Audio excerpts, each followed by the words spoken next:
Yo, what's up guys? It's Jimmy Brooks here with some exciting new updates on the UCS Super Star Destroyer coming out on October 1st. I'm super excited that the set is coming out, and these updates come from LEGO itself, so they're completely reliable and accurate. And there's a lot to unpack, so let's dive straight into it. This set comes with 6,130 pieces and will cost you around $800, which makes it a very expensive LEGO set. And it comes with this box, which has been the source of controversy because, as you can see, the art wraps around two sides of the box, which is very strange. And at first glance, I found it a bit questionable at first because you're not going to see the entire build at first. But then I thought about again that maybe they just want to show off the size of this set because it is going to be the longest Lego set ever made at 53.5 inches. And so that is very impressive. So maybe they're doing it this way to show off the size of this set. But then I thought about it again, and if you're a real collector and you want to display this box, you're only really going to show off one side. You're not going to hold it at an angle. And so I think this is rather questionable design, but at the end of the day, it's not a huge deal. I think it's just, Lego influencers nitpicking at, every small detail. Now here's another angle of the box. On the left side, you can see the set from the bottom. You can see the engines. It looks pretty nice. But let's look at the back, which is where all the nice juicy details are. And you can see the set from a different angle. You can see that there are blue lights to show off where, the crew is. It looks like it has pretty nice detail.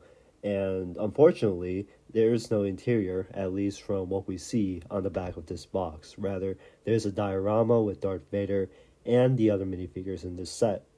Now let's focus on the diorama and the minifigures. Now the diorama itself is pretty generic. There are no special details that might suggest that it's the interior of the Super Star Destroyer, so that's kind of disappointing. But the minifigures, on the other hand, look quite promising. And so obviously this is based off the scene in Empire Strikes Back where Darth Vader summons a bunch of bounty hunters to track down the Millennium Falcon. And so that's why we have all these bounty hunters here. At first glance, the minifigures look pretty cool. Darth Vader is, pretty standard and quite frankly boring by now. IG-88 has a nice headpiece. Zuckuss and Dengar, they look okay. I just don't think they look like anything special. For LOM, on the other hand, looks very nice with some cool arm printing. And Bosk, he looks fine too. I mean, he has some dual molded arms, so that's pretty great.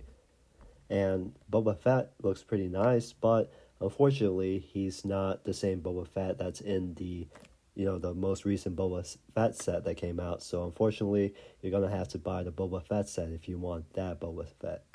And I know this because if you look at the Boba Fett from the most recent Boba Fett set, you'll see that his helmet has orange printing, whereas the UCS Super Star Destroyer Boba Fett has yellow painting. And so, I think that's clear evidence that the minifigures are not the same. But in summary, this set has great minifigures. For some reason, 4LOM seems like the best one, even though I don't know anything about him other than that one brief scene. So it's a bit strange, but I do think this set is going to come with great minifigures.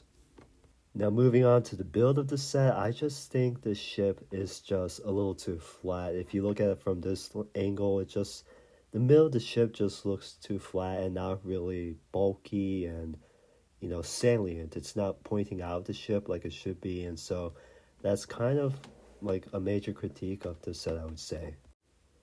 Now, if you look at an image of the official Superstar Destroyer, you can see that the middle is kind of bumpy, and I just feel like the previous image of the Lego Superstar Destroyer just does not show that. And maybe it's just the image, but it does kind of seem a little inaccurate. Now, compare this to the previous Lego Superstar Destroyer, and you can see that the middle part of the ship is a lot more detailed. You have a lot more, bulkiness. It's not as flat. And I think I actually prefer the detailing in the previous set more than this remake of this Superstar Destroyer. More importantly, the previous Superstar Destroyer came with this interior, which is rather small and not really detailed, but it did give us an interior. And the new Superstar Destroyer comes with 3,000 more pieces, and somehow it does not have an interior. And to me, that just does not really make sense. And It's kind of why I just don't really think this remake is better than the original. I did notice that the set has this miniature Star Destroyer, which is in scale with the Super Star Destroyer, and I particularly like the Millennium Falcon that's just sticking to the back of the Star Destroyer, which is supposed to be a reference to the scene in Empire Strikes Back where the Millennium Falcon escapes the Imperial Navy, and that's a pretty nice touch, and that's probably my favorite part of the build. Now, if you do buy this on October 1st, you will get this Darth Vader's lightsaber GWP, which is, maybe you like it, but it's really just a lightsaber hilt. And so I'm not really a big fan of these. It does come with a kyber crystal, a red kyber crystal, but it still does not motivate me enough to, buy this on October 1st. In summary, my opinions on this set are just kind of mixed. I think it comes with great minifigures, but the diorama itself is alright, and I think, they should have connected the diorama to the display piece containing the information about the Superstar Destroyer, but, they didn't even do that, so I'm a little disappointed. The Star Destroyer mini build itself is great. It comes with a nice Millennium Falcon sticker, which is great. It made me laugh a little bit. But I just think that, for a UCS set, the build itself is kind of okay. It's mediocre. I just think that the middle part of the ship is a little too flat. Yeah, this angle, it just doesn't look right. I think the detailing on, the previous UCS Superstar Destroyer, which came with an interior, is actually better. And the midi scale Superstar Destroyer was, I think it had better detailing too. And so, I'm just not really convinced to buy this, especially considering the GWP is just a lightsaber hilt, and at $800, it's a hard pass for me on October 1st. But maybe my opinion will change when I see it in person. Probably not, but maybe.